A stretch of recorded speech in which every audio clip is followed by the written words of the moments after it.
उद्धव ठाकरेजींनी माझे 1000 रुपये वाचवले, माझे 1000 रुपये वाचवले।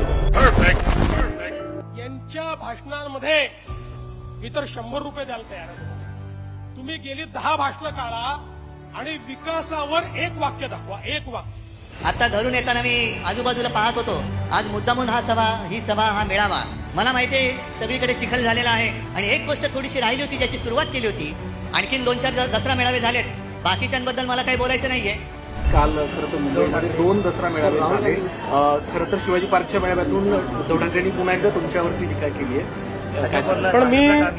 पण मी उद्धव ठाकरे यांचे आभार मानेन की उद्धव ठाकरेजींनी माझे 1000 रुपये वाचवले। कारण मी आव्हान केलं होतं की उद्धव ठाकरे यांच्या भाषणामध्ये विकासाच्या संदर्भातला एक मुद्दा दाखवा आणि 1000 रुपये मिळवा।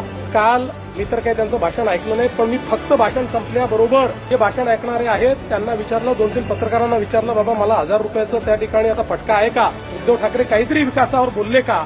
अख्ख्या भाषणामध्ये विकासावर ते एक मुद्दाही बोलले नाहीत, ते बोलूच शकत नाहीत।